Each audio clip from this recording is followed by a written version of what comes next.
Hi, everybody. Welcome to North of MAGA. I'm your host, Pierre Shields. I'm here to give you a Canadian's perspective on the American political landscape and a view on what's going on around the world. Today, we're going to be talking about recession. Is Canada heading into a recession? Are we already technically in a recession?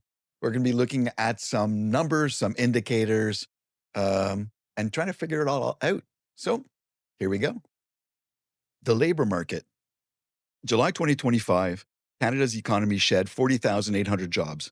That's not a small dip. It's a sharp reversal from the strong gains we saw earlier in the summer. The unemployment rate held at 6.9%, but here's the detail that's worrying. Youth unemployment surged to 14.6%. That's the highest we've seen since 1998 outside of the pandemic years. And it's not just about losing jobs.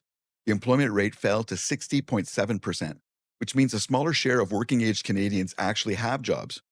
For young people, the situation is even worse, with their employment rate falling to levels we haven't seen in over 2 decades. What leading indicators say? Now, job numbers tell us what has happened, but leading indicators help us guess what's coming next. Canada's composite leading indicator, a mix of housing starts, manufacturing orders, stock market performance, and business confidence, actually ticked up in June to 100.93. That's above the long-term average of 100 and up 2.3% from a year ago.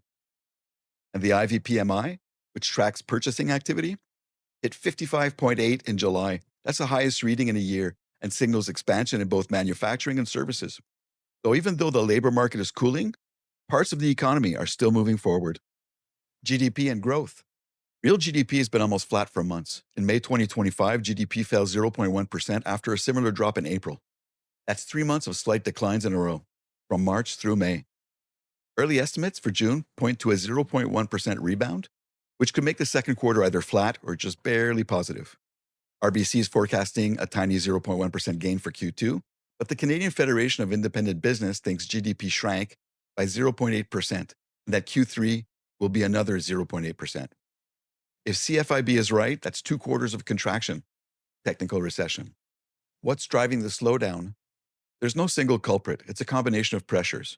Energy and mining output has been volatile, with oil and gas production dipping due to maintenance shutdowns and weaker global prices. Manufacturing has been hit by U.S. tariffs on Canadian steel, aluminum, and auto parts, plus slower U.S. demand overall.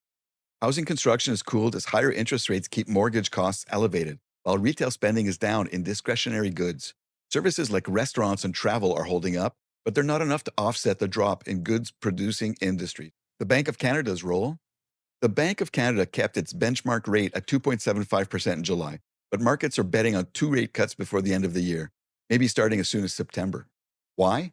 Because inflation has cooled to 2.7% year over year, close to the 2% target.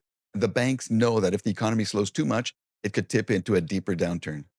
The rate cuts would aim to stimulate spending and investment. So are we headed for a recession? Economists are split. The recession odds. Surveys put the odds at about 55%, basically a coin toss. The negative? Job losses, slowing GDP, weak business and consumer confidence. The positive? Strong PMI readings, a rising leading indicator, and the potential boost from interest rate cuts. The truth is, Canada's economy is in a fragile spot, but it's not weak. Things are looking fairly good. We are a strong country, and we're very resilient. 55% sounds like a coin toss to me, so I'm not too sure what's going to happen, but I really have faith in our abilities. So this has been Pierre Shields for North of MAGA. Please like and subscribe. Please like if you liked. Thank you for taking a look, and go play outside. See you next time.